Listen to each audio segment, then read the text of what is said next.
سب سے پہلے ہر طرح کی حمد اور ثنا، تعریف اور توصیف، عظمت اور بزرگی، کبریائی اور بڑائی اللہ رب العزت کے لیے لائق اور زیبا ہے، جس کی نعمتیں بے شمار ہیں، جس کے احسانات انگنت ہیں۔ اور اللہ تعالیٰ کے احسانات میں سے اللہ تعالیٰ کا بہت بڑا یہ احسان ہے کہ اللہ تعالیٰ نے ہم کو پیارے نبی محمد الرسول اللہ صلی اللہ علیہ وسلم کا امتی بنایا ہے۔ اللہ تعالیٰ نے پیارے نبی محمد الرسول اللہ صلی اللہ علیہ وسلم کو رحمت للعالمین بنا کر کے دنیا میں بھیجا۔ آپ اس کائنات کے لیے رحمت بن کر کے آئے، انسانیت کا نجات دہندہ بن کر کے آئے۔ اللہ کے نبی صلی اللہ علیہ وسلم اس دنیا میں بھیجے گئے تاکہ وہ لوگ جو اللہ کے راستے سے بھٹک گئے تھے ان کو اللہ کے راستے پہ واپس لائیں۔ دنیا اندھی ہو گئی تھی، اندھیرے میں تھی، لوگوں کو پتہ نہیں تھا سر کس کے سامنے جھکانا ہے، فریادیں کس سے کرنی ہیں، دعائیں کس سے مانگنی ہے، کس نے ہم کو پیدا کیا ہے، مرنے کے بعد ہم کس کے پاس جانے والے ہیں۔ دنیا اندھیرے میں تھی۔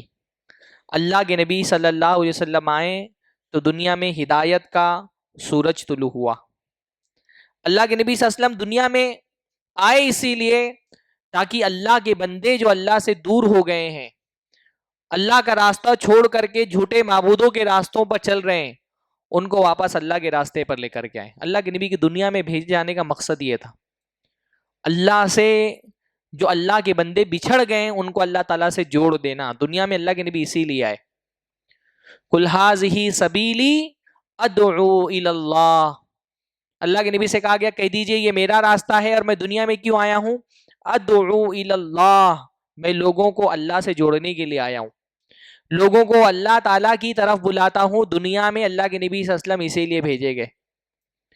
باطل معبودوں سے ان کی عبادت کے اندھیرے میں پڑی ہوئی انسانیت کو توحید کی روشنی میں لانے کے لیے اللہ کے نبی صلی اللہ علیہ وسلم آئے۔ اللہ کے نبی صلی اللہ علیہ وسلم دنیا میں رحمت للعالمین بنا کر کے بھیجے گئے۔ تو جیسے اللہ کے نبی رحمت للعالمین ہے، اللہ کے نبی کی امت بھی رحمت للعالمین ہے۔ سب سے بڑی رحمت دنیا میں یہی ہے نا کہ بندہ توحید کے راستے پر آ جائے۔ اللہ کا سب سے بڑا انعام توحید ہے، سب سے بڑی نعمت توحید ہے، سب سے بڑی رحمت توحید ہے۔ اللہ کے نبی صلی اللہ علیہ وسلم اسی رحمت کے ساتھ دنیا میں بھیجے گئے، اور اللہ کے نبی صلی اللہ علیہ وسلم کی امتی بھی دنیا میں آنے کا مقصد وہی ہے جو اللہ کے نبی صلی اللہ علیہ وسلم کے آنے کا تھا، اللہ کی طرف لوگوں کو بلانا۔ تو جیسے اللہ کے نبی رحمت للعالمین ہے، اللہ کے نبی صلی اللہ علیہ وسلم کی امت بھی رحمت للعالمین ہے۔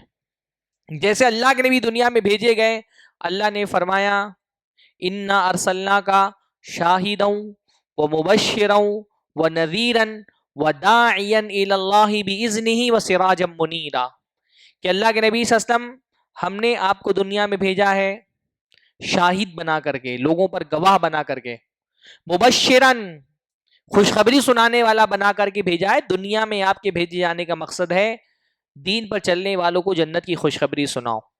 نذیرن، اللہ تعالیٰ نے آپ کو نذیر بنا کر کے دنیا میں بھیجا ہے، ڈرانے والا۔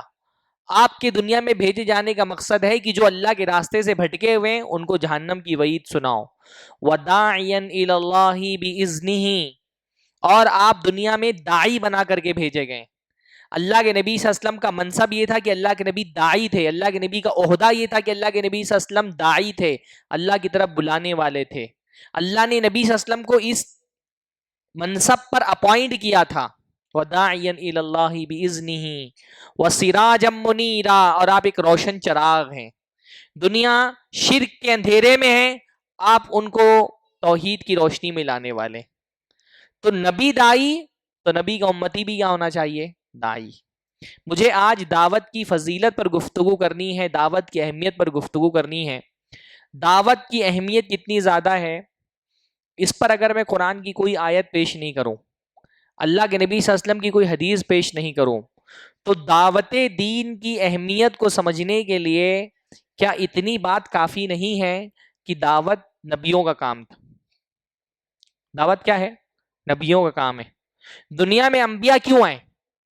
بھائی انفرادی عبادت کرنے کے لیے بہت سارے لوگ ہیں دنیا میں. نبیوں کے آنے کا مقصد انفرادی طور پہ عبادت کرنا نہیں مقصود ہے. انفرادی عبادت کرنے کے لیے تو اللہ کے فرشتے ہیں اور وہ ایسی اللہ تعالیٰ کی عبادت کرتے ہیں کہ زندگی بھر رکوع سجدے اور تسبیحات میں لگے رہتے ہیں. نبی دنیا میں نبی بہت عبادت گزار پرہیزگار ہوتا ہے, پر دنیا میں نبی کے آنے کا مقصد محض اپنی انفرادی عبادت سے اللہ کو خوش کرنا نہیں ہوتا. نبی اصلاً دنیا میں آتا ہے دائی بن کر کے. نبی کے دنیا میں آنے کا مقصد کیا ہے؟ دعوت اللہ. اللہ کے نبی نے فرمایا یہ میرا راستہ ہے, میں کیوں آیا ہوں دنیا میں؟ ادعو الی اللہ, میں لوگوں کو اللہ کی طرف بلانے کے لیے آیا ہوں. دنیا میں میرے آنے کا مقصد دعوت الی اللہ ہے. اللہ کے راستے سے جو انسان بھٹک چکے ہیں ان کو اللہ تعالیٰ کی طرف بلانا ہے. وَمَنِ اتَّبَعَنِي ادعو الی اللہ علی بصیرہ, میں دنیا میں آیا ہوں تاکہ لوگوں کو بصیرت کے ساتھ, علم کے ساتھ, وزڈم اور حکمت کے ساتھ اللہ کی طرف بلاؤں. اور جو میری اتباع کرنے والے ہیں دنیا میں, میرے امتی, ان کی بھی دنیا میں آنے کا مقصد کیا ہے؟ کہ میں اللہ تعالیٰ کی طرف بلائیں. ہم سب دنیا میں, ہم ایک اللہ کے نبی صلی اللہ علیہ وسلم کی امت ایک داعی امت ہے. داعی امت ہے دنیا میں. ہمارا کام وہ ہے جو نبیوں کا کام ہے, دعوت الی اللہ, لوگوں کو اللہ تعالیٰ کی طرف بلانا. یہ نبیوں والا کام ہے. دنیا میں انبیاء اسی لیے آتے تھے تاکہ جو اللہ کے بندے اللہ کے راستے سے بھٹک گئے ہیں ان کو دوبارہ اللہ تعالیٰ کے راستے پر لایا جائے. اگر دعوت کی اہمیت پر اور کوئی بات نہیں پتا ہو تو دعوت کی فضیلت سمجھنے کے لیے ہی بات کافی ہے. اللہ کے نبی صلی اللہ علیہ وسلم کی امت ایک سوشل ورکر امت ہے. ہاں, سوشل ورکر امت. اللہ تعالیٰ نے کیا فرمایا؟ کنتم خیر امتی اخرجت للناس, تم دنیا کی سب سے بہترین قوم ہو. کیوں؟ اخرجت للناس, کیونکہ دنیا میں تم کو لوگوں کے لیے پیدا کیا گیا ہے. امت محمدیہ کا کوئی فرد سیلفش نہیں ہو سکتا, خود غرض نہیں ہو سکتا کہ اللہ تعالیٰ نے مجھے دین کی ہدایت دے دی ہے, اب اس ہدایت کو میں اپنے گھر کے دروازوں میں بند کر کے تالا لگا کر کے رکھ دوں گا. نہیں, دنیا میں تو تمہارے پیدا کیے جانے کا مقصد کیا ہے؟ اخرجت للناس, تم دنیا میں لوگوں کے لیے پیدا کیے گئے ہو. تمہاری دنیا میں بھیجے جانے کا مقصد سوسائٹی کی فلاح و بہبود کے لیے کام کرنا ہے. سوسائٹی کی خدمت کرنا تمہاری دنیا میں بھیجے جانے کا مقصد ہے, سوشل ورک. پر مسئلہ یہ ہے کہ ہم جب سوشل ورک کی بات کرتے ہیں تو ہمارے ذہن میں سوشل ورک کا مطلب کیا آتا ہے؟ کپڑے بانٹ دینا, کتابیں بانٹ دینا, ٹھنڈیاں شروع ہو گئی ہیں تو کمبل بانٹ دینا, ہم اس کو سوشل ورک سمجھتے ہیں.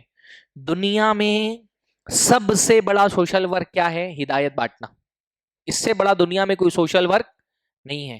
ہدایت بانٹنے سے بڑا کوئی سوشل ورک ہے؟ ہاں بھائی, ٹھنڈی لگ رہی ہے کمبل بانٹ دیں گے, لوگ بچوں کو پڑھنا ہے کاپی کتاب دے دیں, لوگ بھوکے ہیں ان کو کھانا کھلا دو. یہ ساری چیزیں جو آپ تقسیم کرتے ہیں سوشل ورک کے نام پہ, یہ تو دنیا کی چیزیں ہیں نا. ان کے نہیں ہونے سے بندے کی دنیا کا نقصان ہوگا, لیکن ایک بندہ جہنم کے راستے پر چل رہا ہے. ہاں, جہنم گمراہی کے راستے پر چل رہا ہے. اسی راستے پر اگر اس کو موت آ جائے تو اس کا ٹھکانہ جہنم میں. وہ شرک کر رہا ہے, بتوں کے سامنے سر جھکا رہا ہے, اولیاء اللہ سے فریادیں کر رہا ہے, مزاروں پہ جا کر کے چادریں چڑھا رہا ہے, وہ شرک کر رہا ہے. اسی شرک کی حالت میں اگر اس کی موت ہو گئی اس کا ٹھکانہ جہنم ہے. کیا دنیا میں اس سے بڑا کوئی سوشل ورک ہو سکتا ہے؟ اس شرک کے راستے پر چلنے والے انسان کو توحید کے راستے پہ لے آؤ. اس شرک کی گمراہی میں پڑے ہوئے آدمی کو ہدایت کی کتاب اس کے ہاتھ میں دو. کیا یہ ہدایت کمبل سے کمتر کوئی چیز ہے؟ کتابوں سے کمتر کوئی چیز ہے؟ کپڑوں سے کمتر کوئی چیز ہے؟ دنیا کا سب سے بڑا سوشل ورک کیا ہے؟ ہدایت تقسیم کرنا, دعوت اللہ. اس سے بڑا کوئی سوشل ورک نہیں ہے. اس لیے وہ درد محسوس کریے جو نبیوں کا درد تھا. آپ نبی کی امتی ہیں نا, تو نبی کا کلمہ پڑھنے والے کے دل میں نبی والا درد بھی ہونا چاہیے انسانیت کے لیے.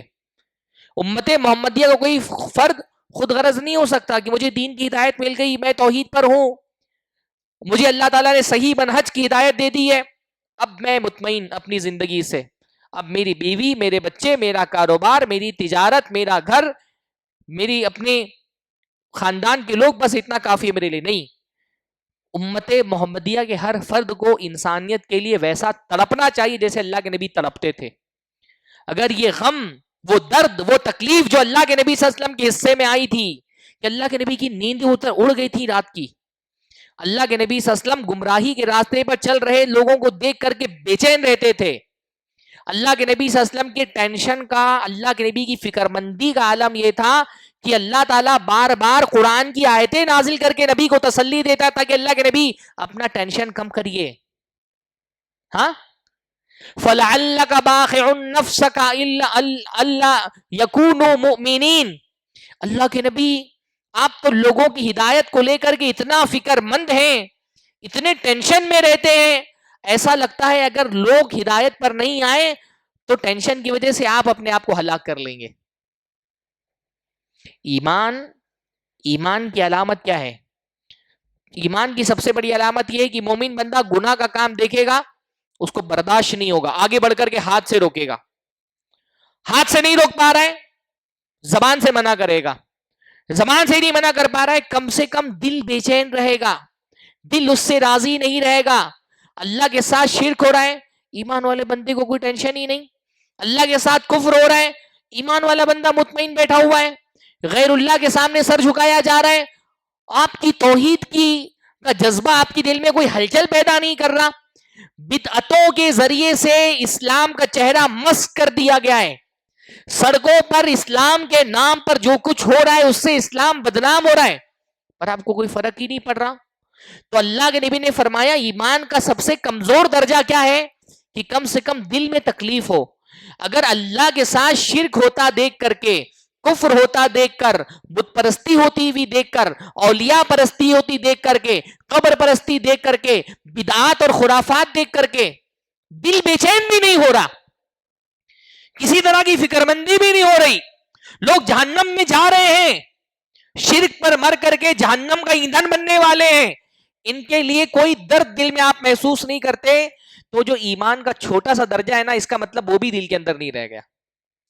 بھائی نبی صلی اللہ علیہ وسلم کی فکر مندی کا عالم یہ ہے، اللہ تعالیٰ آسمان سے تسلی دے رہا ہے ہاں کہ اللہ کے نبی صلی اللہ علیہ وسلم، آپ لوگ ایمان نہیں لا رہے ہیں، اس ٹینشن میں آپ اپنے آپ کو نہ ختم کر دے کہیں.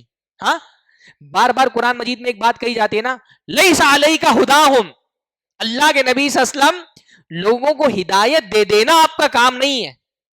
ہاں، انک لا تہدی من احببت، اللہ کے نبی اتنے ٹینشن میں کہ میں کیا ایسا کر دوں کہ لوگ ہدایت پر آ جائیں.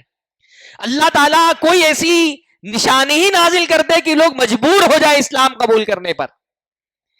اللہ کے نبی کی بے چینی کو دیکھ کر کے اللہ رب العالمین تسلی دے رہا ہے کہ اللہ کے نبی لوگ اگر کفر پہ مر رہے ہیں آپ فکر مت کریے، لیس علیک ھداھم، لوگوں کو ہدایت پر لے آنا آپ کی ذمہ داری نہیں ہے، آپ کا کام راستہ دکھانا ہے، راستہ پر چلنے کی توفیق اللہ دیتا ہے. انک لا تہدی من احببت، نبی کو تسلی دے کے کہا جا رہا ہے نبی آپ جس کو چاہیں اس کو ہدایت نہیں دے سکتے. یہ کیا تھا؟ نبی صلی اللہ علیہ وسلم کی فکر مندی تھی. اس فکر مندی کا تھوڑا سا بھی حصہ ہمارے حصے میں آیا ہے؟ ہاں، کیا آپ کے حیدرآباد کے لیے، آپ کی اولڈ سٹی کے لیے، آپ کی تلنگانہ کے لیے اللہ تعالیٰ کوئی نیا نبی بھیجنے والا ہے؟ ہاں، کیا یہ سارے علاقے، آپ کا شہر، آپ کا اسٹیٹ، کیا اب شرک و بدعت سے پاک ہو گیا ہے؟ یہاں بت پرستی نہیں ہو رہی، ولی پرستی نہیں ہو رہی، قبر پرستی نہیں ہو رہی. یہ لوگ جو جہنم کے راستے پر چل رہے ہیں ان تک توحید کا پیغام پہنچانے کے لیے کیا کوئی نبی آنے والا ہے؟ یہ کام کس کو کرنا ہے؟ یہ میری ذمہ داری ہے نا، یہ آپ کی ذمہ داری ہے. اللہ نے آپ کو توحید کی نعمت سے نوازا ہے الحمدللہ. یہ توحید کی نعمت جس کو اللہ رب العالمین نے جس کے ذریعے سے آپ کو سرفراز فرمایا ہے، یہ اللہ کا انتخاب ہے. کتنا بڑا اللہ کا احسان ہے، اتنی بڑی انسانوں کی آبادی میں اللہ نے ہم کو چنا توحید کے لیے. ہاں، اس توحید کی نعمت کی شکر گزاری کا تقاضا کیا ہے کہ وہ بندہ جو شرک کے راستے پر چل رہا ہے اس کو جہنم سے بچاؤ. یہ درد ہم کیوں نہیں محسوس کرتے؟ بھائی فلسطین کے حالات اس وقت خراب ہیں. ہاں، مسلمان مارے جا رہے ہیں، بے دریغ قتل ہو رہا ہے، بچے، بوڑھے، عورتیں، نوجوان، کوئی اسرائیل کی مظالم سے نہیں بچا ہوا ہے. ان مظلوم فلسطینیوں کو دیکھ کر کے دل میں درد ہوتا ہے کہ نہیں؟ ہاں، ہے نا. بھائی وہ بہت سخت دل آدمی ہوگا جس کے سامنے یہ تصویریں آئیں، یہ ویڈیوز آئیں اور اس کی آنکھیں نم نہ ہوں، نہیں ہو رہی ہیں تو اپنی دل کی سختی کا علاج کرنا چاہیے. لیکن میرے بھائیوں، ان فلسطین کے مظلوم مسلمانوں سے زیادہ ہمدردی کے مستحق ہمارے وہ بھائی ہیں جو قبر پرستی کر رہے ہیں. کیا خیال ہے؟ زیادہ نقصان میں وہ لوگ ہیں جو کافروں کے ظلم کا شکار ہیں، یا زیادہ نقصان میں وہ لوگ ہیں جو بت پرستی اور شرک میں پڑے ہوئے ہیں؟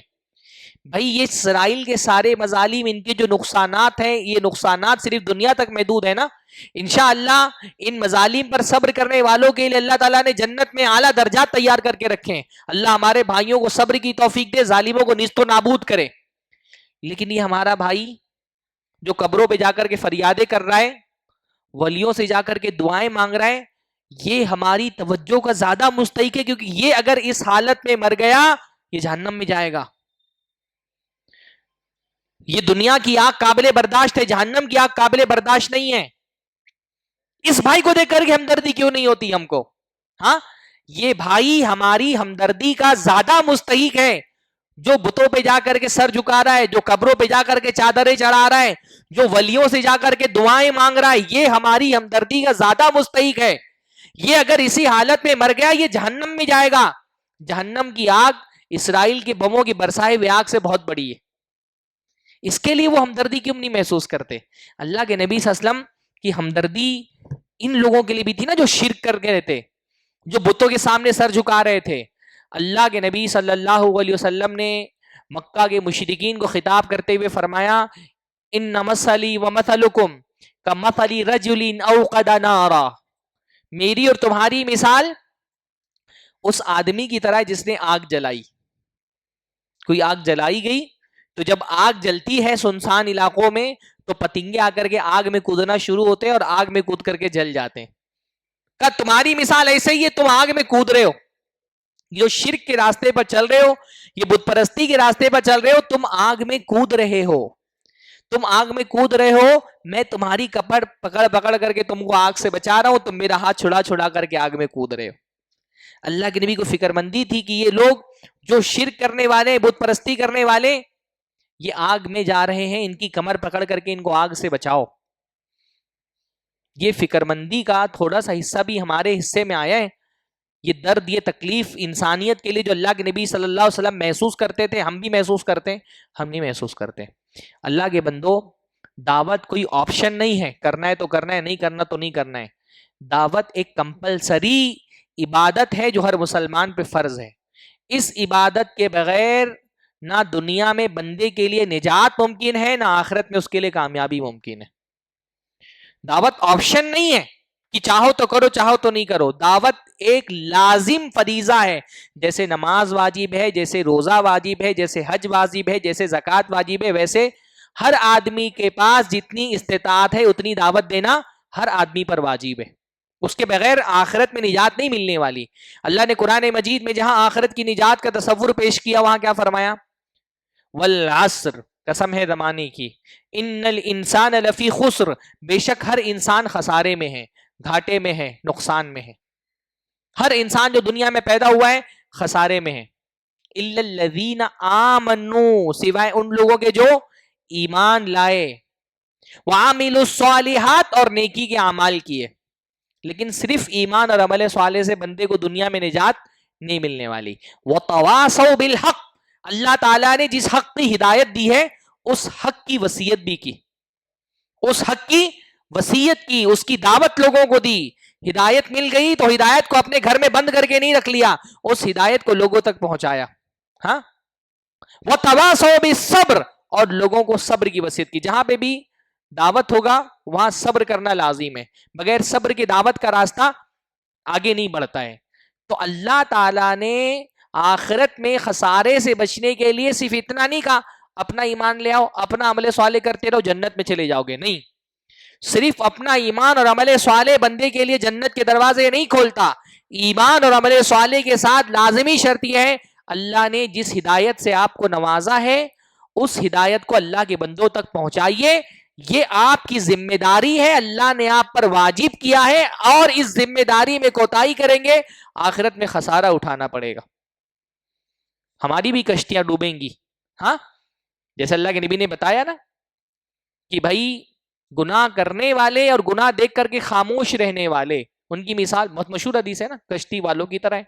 کشتی میں کچھ لوگ نیچے ہیں، کچھ اوپر سے ہیں.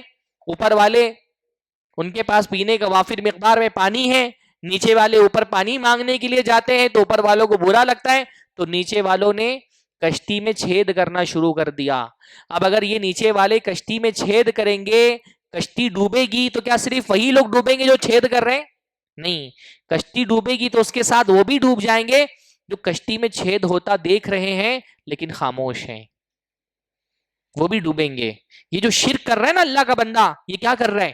یہ کشتی میں چھید کر رہا ہے. اس کے شرک کی وجہ سے جب کشتی ڈوبے گی تو وہ بھی ڈوبیں گے جو شرک ہوتا دیکھ رہے ہیں لیکن خاموش ہے.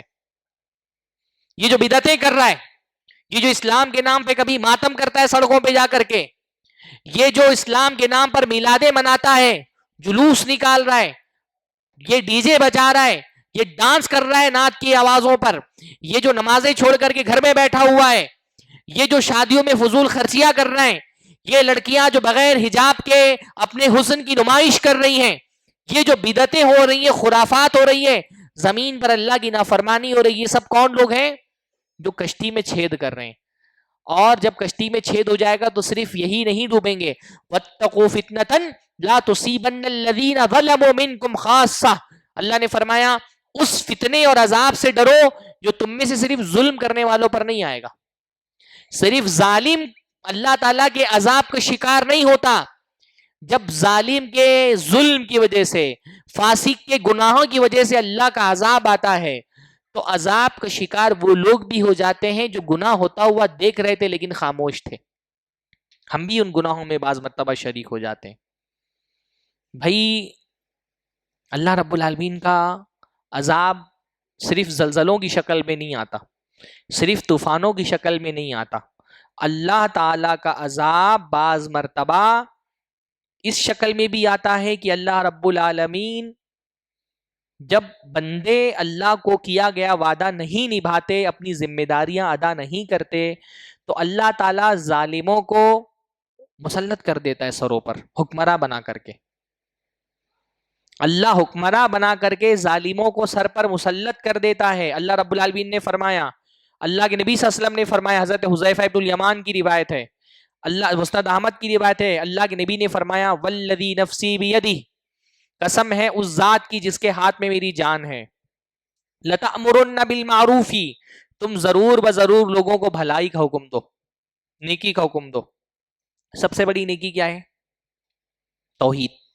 شرک کرنے والوں کو توحید کی طرف بلاؤ، بدعتیں کرنے والوں کو سنت کی طرف بلاؤ، غلط منہج کرنے والوں کو سلفیت کی طرف بلاؤ، مسلک اہل حدیث کی طرف بلاؤ، بے پردہ عورت کو حجاب کا حکم دو، بے نمازی کو نماز کی دعوت دو، سود کھانے والے کو حلال کمائی کی طرف بلاؤ، جھوٹ بولنے والے کو سچائی کی دعوت دو، زنا کاروں اور بدکاروں کو حیا اور عفت کی طرف بلاؤ، ہر نیکی کی دعوت دو.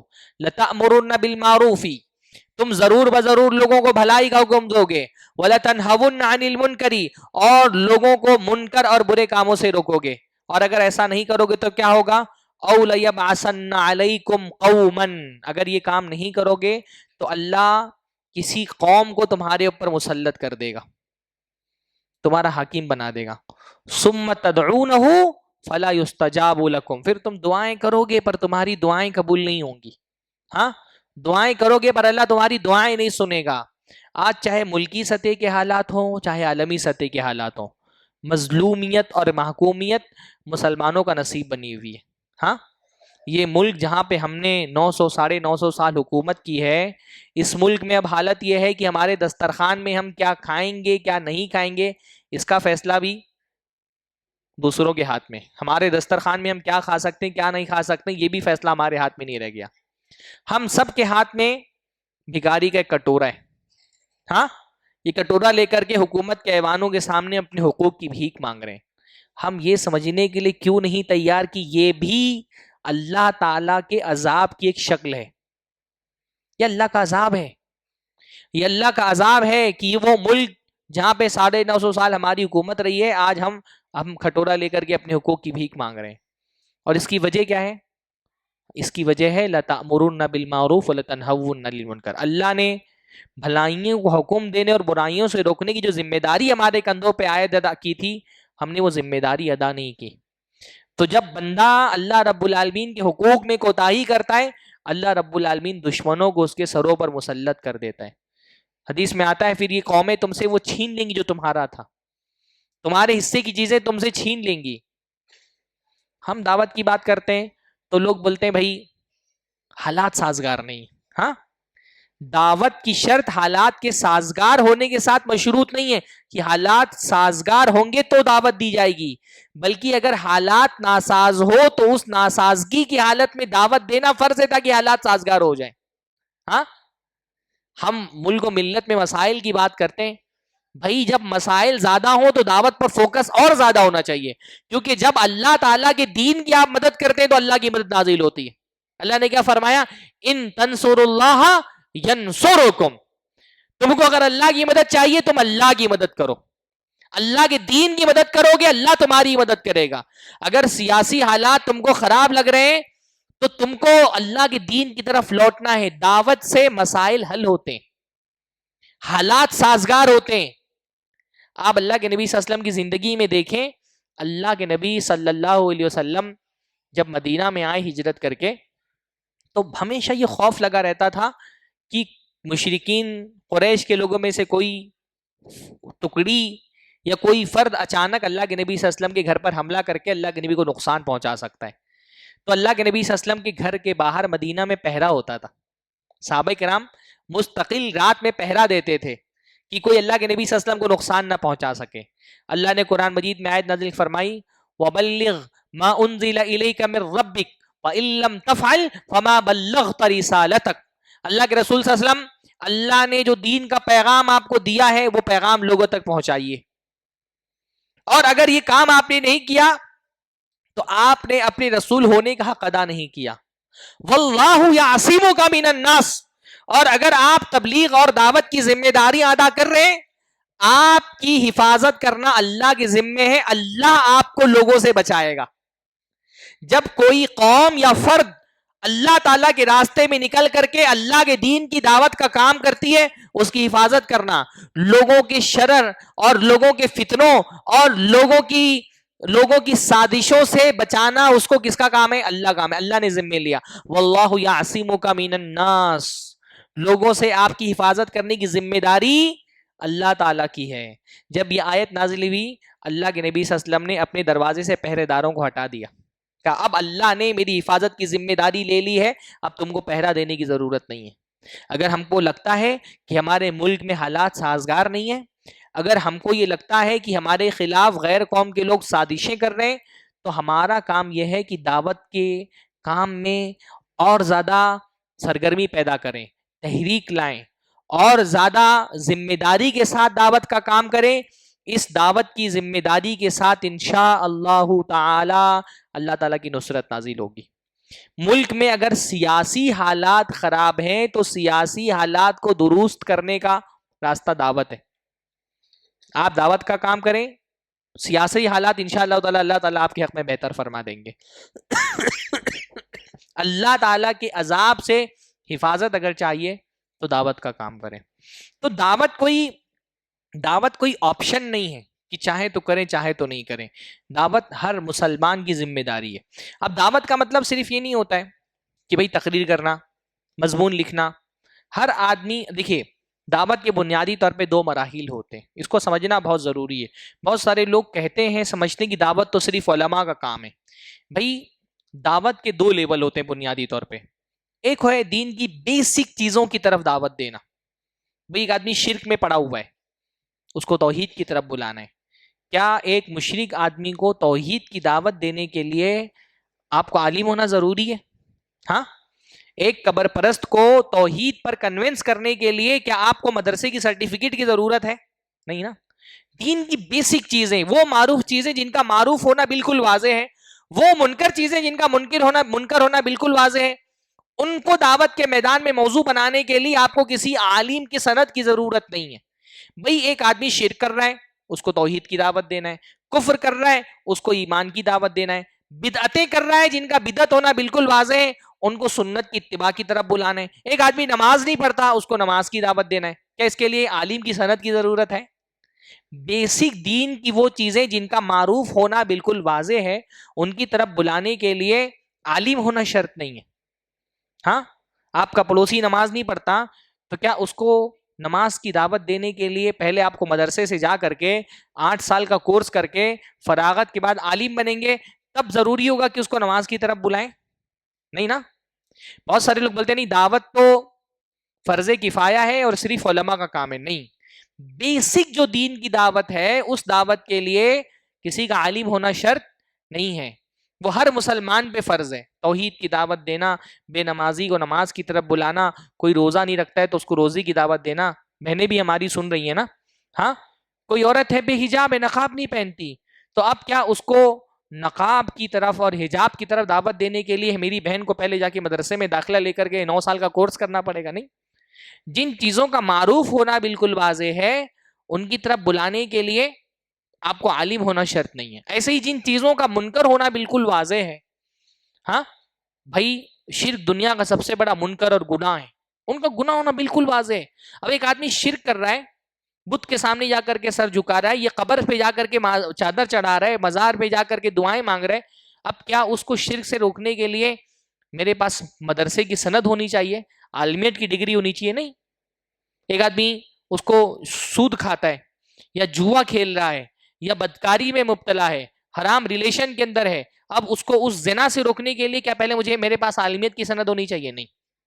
جن چیزوں کا منکر ہونا دین میں بالکل واضح ہے ان سے روکنے کے لیے کسی عالم کی سند کی ضرورت نہیں. وہ ہر مسلمان پر واجب ہے کہ جو بھی نیکی کا کام بالکل واضح اس کی طرف لوگوں کو بلائے.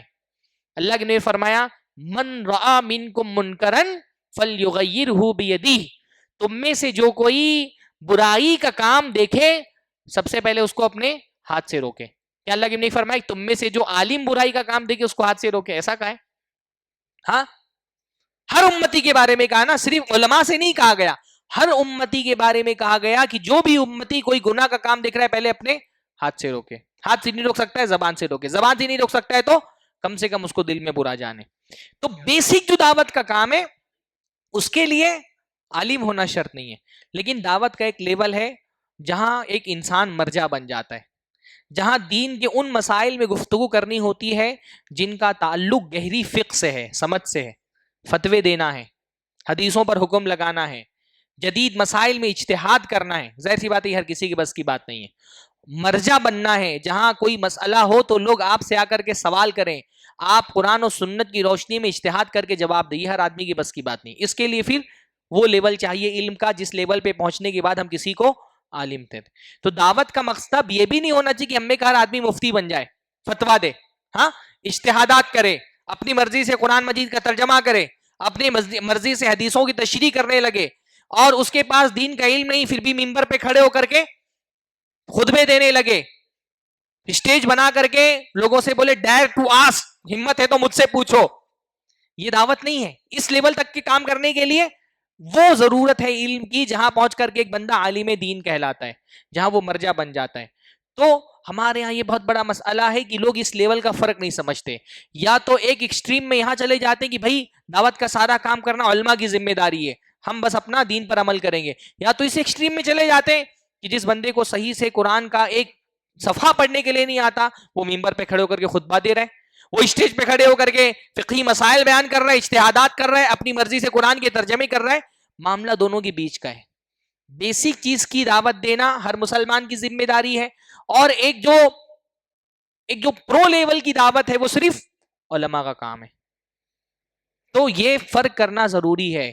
جہاں پر بیسک جو دین کی چیزیں ہیں اس میں تو بغیر تفریق کے مردوں کو بھی دین کی دعوت دینی ہے, عورتوں کو بھی دین کی دعوت دینی ہے. وہاں تو صرف یہ بھی نہیں ہے کہ صرف مرد حضرات دین کی دعوت کا کام کریں گے. بھئی اللہ نے کیا فرمایا, سارے کے سارے انسان خسارے میں ہیں جو ایمان نہیں لاتے, عمل صالح نہیں کرتے اور حق اور صبر کی دعوت نہیں دیتے. انسان کہا نا کہ یہ کہا کہ عورتیں خسارے, مرد خسارے میں. جیسے دعوت کی ذمہ داری مردوں کی ہے ویسے ہی دعوت دین کی ذمہ داری عورتوں کی بھی ہے. ہاں, اللہ تعالیٰ نے فرمایا جو بھی برا کام دیکھے وہ اس کو ہاتھ سے روکے, تو یہ کہا کہ صرف مرد حضرات کو روکنا ہے. ایک عورت اپنے سامنے اپنے گھر میں اپنے شوہر کو دیکھ رہی ہے نماز نہیں پڑھ رہا ہے، لیکن کیونکہ وہ عورت ہے تو اپنے شوہر کو نماز کا حکم نہیں دے گی؟ دے گی. عورت بھی ہے تو بھی جہاں جہاں وہ منکر ہوتا ہوا دیکھے گی، گناہ ہوتا ہوا دیکھے گی، عورت کا کام ہے اگر اس کے اندر استطاعت ہے ہاتھ سے روکے. اپنا بیٹا ہے جوان ہے نماز نہیں پڑھنے جا رہا ہے، اب اس کے اوپر تو استطاعت ہے نا ہاتھ اٹھانے کی، اٹھائے گی چھڑی پیٹے گی، لڑکے کو اٹھا کر کے فجر کی نماز پڑھنے کے لیے بھیجے گی. جہاں اس کی استطاعت ہے ہاتھ سے گناہ کے کام سے روکے گی، جہاں ہاتھ سے نہیں روک سکتی زبان سے روکے گی. ہماری بہنیں بھی جو آئی ہیں وہ بھی یہ سمجھیں دعوت کا فریضہ صرف مردوں کا نہیں ہے، عورت پر بھی دعوت دین واجب ہے جیسے مردوں پر واجب ہے. طریقہ کار مختلف ہوگا. آدمی کی دعوت کا میدان عورت کی دعوت کے میدان سے مختلف ہے، پر عورت کو بھی دعوت کا کام کرنا ہے اپنے اسکوپ میں رہ کر کے. آپ اپنے گھر میں ہیں، آپ سب سے پہلے اپنے شوہر پہ اصلاح اور دعوت کا کام کریے. ہاں، عورتوں کو اللہ تعالیٰ نے ماشاءاللہ کنونسنگ پاور بہت دیا ہے نا. کتنی ساری خواتین ہیں ماشاءاللہ دین کے راستے پر آ جاتی ہیں، ان کے مرد دین کے راستے سے دور ہیں. اپنے شوہروں پہ پہلے محنت کریے ان کو دین کی طرف لانے کے لیے. ہاں، آپ فجر کی نماز پڑھنے کے لیے اٹھ رہی ہیں، اپنے شوہر کو بھی اٹھائیے. حدیث میں آتا ہے اللہ تعالیٰ اس بندی کو بہت پسند کرتا ہے جو تہجد کی نماز پڑھنے کے لیے اٹھتی ہے اور اپنے شوہر کو اٹھاتی ہے، اور شوہر جب نہیں اٹھتا تو اس کے چہرے پر پانی سے چھڑکاؤ کرتی ہے تہجد کی نماز کے لیے. تو بھائی ٹھیک ہے، تہجد کے لیے نہیں تو کم سے کم فجر کی نماز کے لیے تو اپنے شوہر کو جگا سکتی ہے نا، یہ بھی دعوت ہے. اپنے بچوں کو دین کی طرف بلانا، عورت کی دعوت میں بہت پاور ہے. اللہ نے عورت کو کنونس کرنے کا بہت طاقت دی ہے. بھائی عورت منوانے پر آئے تو فرعون کو منوا لے، ہے نا. اللہ نے عورت کو کنونسنگ ایسا پاور دیا ہے. آپ دیکھیے حضرت موسیٰ علیہ السلام جب پانی میں بہتے ہوئے آئے، فرعون نے دیکھا کوئی بچہ بہتا ہوا جا رہا ہے، اپنے فوجیوں سے کہا نکالو، فوجی نکال کر کے لائے. فرعون نے کیا کرنا چاہتا؟ بھئی فرعون تو اتنا ظالم جابر تھا، جتنے بھی بچے بنی اسرائیل میں پیدا ہوتے تھے سب کو قتل کروا دیتا تھا. تو اس نے چاہا کہ فرعون نے کہ حضرت موسیٰ کو بھی کیا کرے، قتل کروا دے. اپنے فوجیوں کو کہا اس کو قتل کر دو. کون تھا جس نے فرعون کے اس ظلم سے حضرت موسیٰ کو بچایا؟ کس نے حضرت موسیٰ کی جان بچائی؟ ہاں، فرعون کی بیوی نے. ہاں، فرعون کی بیوی نے کیا کہا فرعون سے؟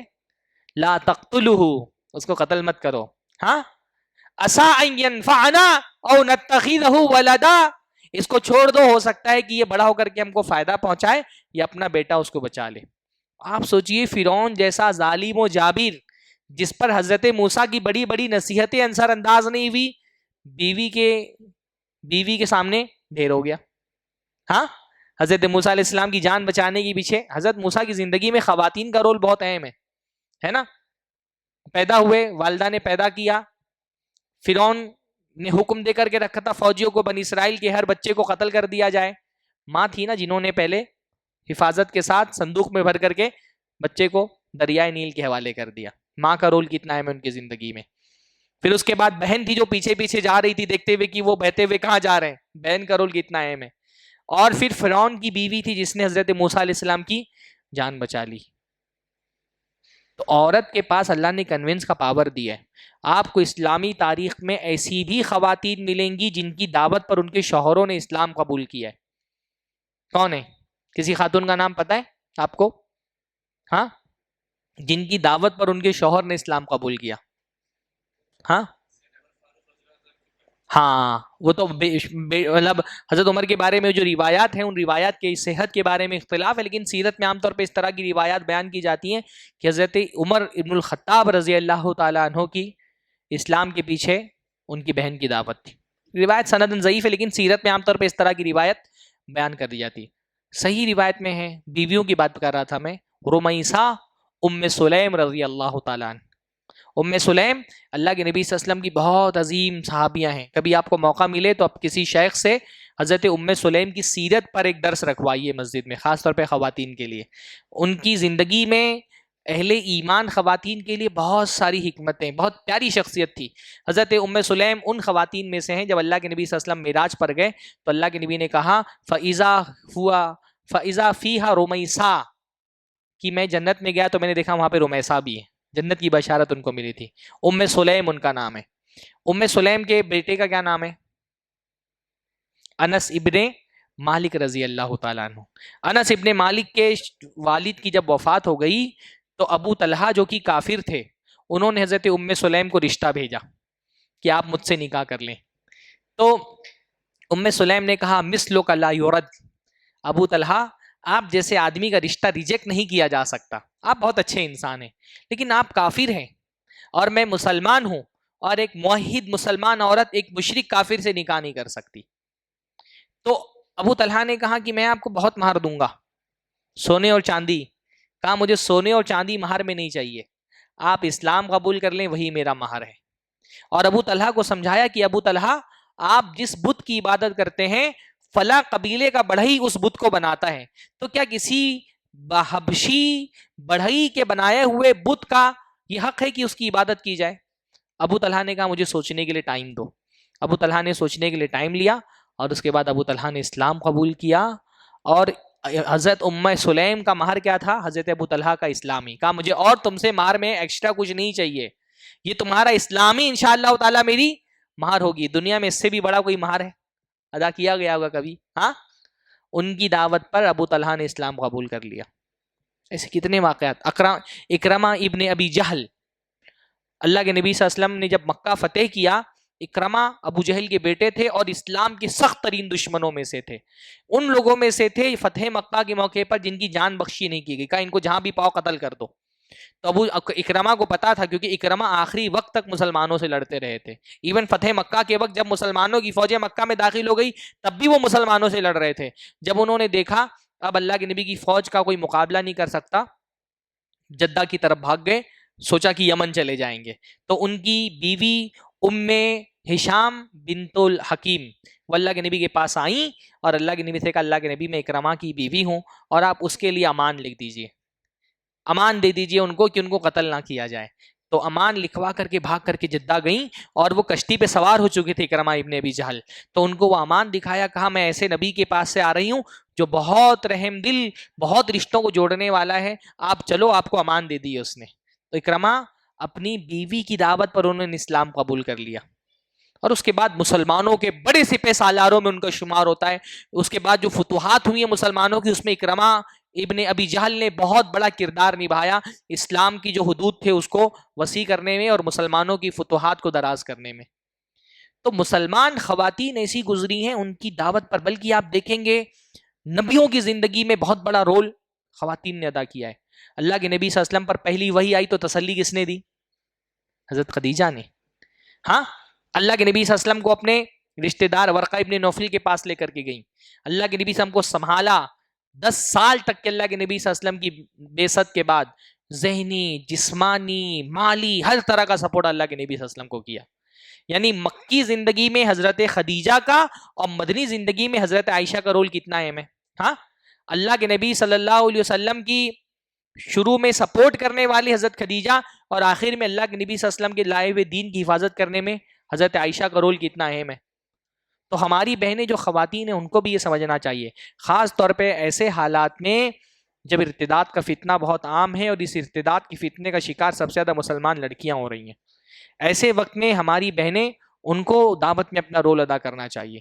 میں یہ دیکھ رہا ہوں، بہت میرا ایک پرانا تجربہ ہے کہ ہمارے مساجد میں دروس ہوتے ہیں وہ تو اپنی جگہ پر، ہمارے یہاں خواتین اپنے گھروں کے اندر جو چھوٹے چھوٹے درس رکھتی ہیں، ہاں، جیسے عالمہ کو بنا لیا گھر میں اور محلے کی 10-15 عورتوں کو بلا کر کے ایک چھوٹا سا درس رکھا دیا آدھے گھنٹے کا.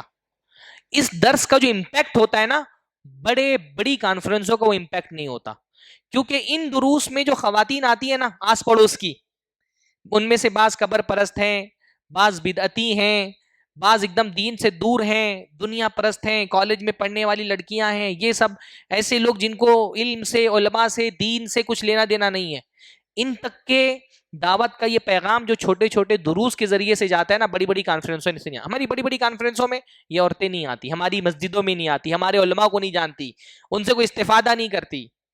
پر یہ چھوٹا سا درس آپ نے محلے میں رکھایا، اپنے محلے کی 10-15 خواتین کو جمع کرا دیا، یہ وہ خواتین ہیں جو بالکل دین سے دور ہیں. ان دروس کے ذریعے سے ان تک جو پیغام پہنچتا ہے نا، وہ بڑی بڑی کانفرنسوں میں بھی نہیں پہنچ سکتا.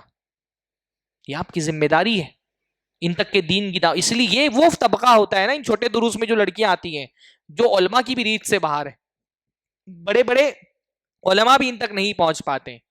تو دعوت کا کام مرد حضرات کو تو کرنا ہی ہے، پر دعوت صرف مردوں کی ذمہ داری نہیں ہے، دعوت عورتوں کی بھی ذمہ داری ہے. عورت بھی اپنی جتنی اپنی جو ہے نا وہ جتنی اپنی محنت کوشش لگا سکے. بھائی آج کا ایسا دور ہے جب کفر کا مذہب اختیار کیے ہوئے لوگ اپنی کفریہ دعوت کے لیے کتنی کوشش کر رہے ہیں. ہاں میں دیکھتا ہوں آج کل یوٹیوب پر جو ملحدین ہیں، ایتھیسٹ، ہاں ناستک لوگ، بڑے بڑے چینل خوب پیسہ لگا کر کے الہاد پھیلا رہے ہیں، ایتھیزم پھیلا رہے ہیں. بھائی ایتھیسٹ کو اپنا مذہب پھیلانے میں کیا دلچسپی؟ وہ تو کسی خدا کو بھی نہیں مانتا نا کہ اس کے مذہب پر مذہب کے خلاف محنت کرنے سے اس کو کوئی ثواب دینے والا خدا، اس کے حساب سے کوئی خدا نہیں جو اس کو ثواب دے گا. پھر بھی وہ اپنے الہاد کے پرچار میں اپنی جان بھی لگا رہا ہے، اپنا مال بھی لگا رہا ہے، اپنی قوتیں لگا رہا ہے، اپنا وقت لگا رہا ہے. اس کو تو کسی خدا سے اجر کی امید بھی نہیں ہے، پھر بھی وہ اپنے نظریات کی تبلیغ کرنے کے لیے اتنی محنت کر رہا ہے. اور ہم کو تو انشاءاللہ تعالی اللہ تعالیٰ سے اجر کی امید بھی ہے نا، ہم محنت نہیں کر رہے، وہ ملحد محنت کر رہا ہے. ہاں اللہ تعالیٰ نے فرمایا ان تکونوا تعلمون فانہم یعلمون کما تعلمون وترجون من اللہ ما لا یرجون. بھائی اگر جنگ ہو رہی ہے تو جنگوں میں جیسے تم کو نقصان ہوتا ہے کافروں کو بھی نقصان ہو رہا ہے، لیکن تم کو اللہ سے اجر کی وہ امید جو کافروں کو نہیں ہے. کافر جس کو اجر کی کوئی امید بھی نہیں، اس کے سارے باطل معبود جھوٹے ہیں، وہ اپنے جھوٹے باطل معبودوں یا اپنے الہادی نظریات کو پھیلانے کے لیے اتنی محنت کر رہے ہیں. ہم سچے معبود کے ماننے والے ہدایت کا سارا سرمایہ لے کر کے اپنے گھر میں بیٹھے ہوئے. ہاں ہماری محنت اور زیادہ ہونی چاہیے، کیونکہ بھائی دنیا میں سب سے فائدے کا کام کیا ہے؟ دعوت کا کام. ہاں دعوت کا کام دنیا میں سب سے بڑی. آپ نے نماز پڑھی ثواب ملے گا، پر آپ نے ایک بے نمازی کو نماز کی دعوت دی اور آپ کی دعوت سے وہ نمازی ہو گیا، انشاءاللہ تعالی جب تک وہ نماز پڑھے گا اس کی نماز کا ثواب آپ کے کھاتے میں ملتا رہے گا. ہاں بہت ایفیکٹو کام ہے دعوت کا کام آخرت کے نقطۂ نظر سے. اس لیے اللہ کے نبی نے حضرت علی سے فرمایا اگر اللہ رب العالمین ایک بندے کو بھی تمہارے ذریعے سے ہدایت دے دے تمہارے لیے سرخ اونٹوں سے بھی زیادہ بہتر ہے. ثواب اور آخرت کے نقطۂ نظر سے بھی دیکھیں، اس لیے مسلمان اصلاً دائی پیدا ہوتا ہے. حضرت ابن عباس نے فرمایا ہر مسلمان اپنی ماں کے پیٹ سے دائی بن کر کے پیدا ہوتا ہے. اللہ ہم سب کو دین کی یہ جو اللہ رب العالمین نے ہم کو دعوت دینے کی ذمہ داری دی ہے اس ذمہ داری کو ادا کرنے کی توفیق نصیب فرمائے. مسلمان دنیا میں دائی بن کر کے آئے. ہمارا دنیا کے ساتھ کیا رشتہ ہے؟ ایک جو دائی کا مدعو سے رشتہ ہوتا ہے. دنیا مریض ہے اور ہم طبیب ہیں. اپنے مقام کو سمجھیے، آپ کا مقام بہت بلند ہے، آپ کا منصب بہت بلند ہے، آپ دنیا کے سب سے عظیم ترین قوم کے ایک فرد ہیں نا. اللہ نے فرمایا کنتم خیر امتن، تم دنیا کی سب سے بہترین امت ہو. تو جس کا منصب جتنا بڑا ہوتا ہے اس کی ذمہ داری بھی اتنی بڑی ہوتی ہے. ہمارا منصب بہت بڑا ہے کیونکہ ہماری ذمہ داری بھی بہت بڑی ہے. دنیا جہنم کی طرف جا رہی ہے، ان کو جنت کی طرف بلانا ہماری ذمہ داری ہے، ان کی فکر کرنا ہماری ذمہ داری. اللہ تعالیٰ اس فکر مندی کے ساتھ دعوت کے کام کو آگے بڑھانے کی توفیق نصیب فرمائے جیسے صحابہ کرام نے فکر مندی کی. بھائی صحابہ تقریباً 1,24,000 صحابہ تھے اللہ کے نبی کے، ہے کہ نہیں؟ 1,24,000 تقریباً صحابہ تھے. پر اگر آج آپ سعودی عرب کے اس علاقے میں دیکھیں جو اللہ کے نبی صلی اللہ علیہ وسلم کی ماتحتی میں تھا، مشکل سے آپ کو 1,000 صحابہ کی بھی خبر نہیں ملے گی. ہاں تو سارے صحابہ کہاں گئے؟ 1,24,000 صحابہ اللہ کے نبی کے تھے، پر مشکل سے 1,000 صحابہ کی قبریں بھی آپ کو عرب میں نہیں ملیں گی. تو باقی سارے صحابہ کہاں گئے؟ کیونکہ اللہ کے نبی نے ان کو حکم دیا تھا فَلْيُبَلِّغِ الشَّاهِدُ الْغَائِبُ، جو تم میں سے حاضر ہے وہ غائب تک کے اس ہدایت کا پیغام پہنچا دے. تو صحابہ پوری دنیا میں بکھر گئے، مصر میں، افریقہ میں، یورپ میں، ایون آپ کے ہندوستان میں بھی بہت سارے صحابہ کی خبریں ہیں نا. وہ ہدایت کو لے کر کے اپنے گھر میں نہیں بیٹھے رہے، اس ہدایت کو لے کر کے دنیا میں پھیل گئے. تو الحمدللہ ان صحابہ کی محنتوں کے نتیجے میں آج ہمارا سر اللہ کے سامنے جھک رہا ہے. یہ صحابہ کی محنتیں تھیں. اگر وہ دعوت کی اس معاملے کو لے کر کے ایسے فکر مند نہیں ہوتے تو آج ہم بھی گائے کا پیشاب پی رہے ہوتے، کسی لکڑی اور پتھر کے معبود کے سامنے سر جھکا رہے ہوتے. یہ صحابہ کی محنتوں کے نتیجے میں یہ دین الحمدللہ ہم تک پہنچا ہے. اور اب اللہ تعالی ہم سے بھی اسی طرح کی محنت ہم سے بھی چاہتا ہے. انشاءاللہ یہ محنت کریں گے تو اللہ رب العالمین کی مدد آئے گی، اللہ رب العالمین اپنی نصرت نازل کرے گا. اللہ ہم سب کو دین کی اس دعوت کی ذمہ داری کو ادا کرنے کی توفیق نصیب فرمائے۔ اقول قولی ھذا واستغفر اللہ لی ولکم ولسائر المسلمین واستغفروہ انہ الغفور الرحیم، وآخر دعوانا الحمد للہ رب العالمین، والسلام علیکم ورحمۃ اللہ وبرکاتہ۔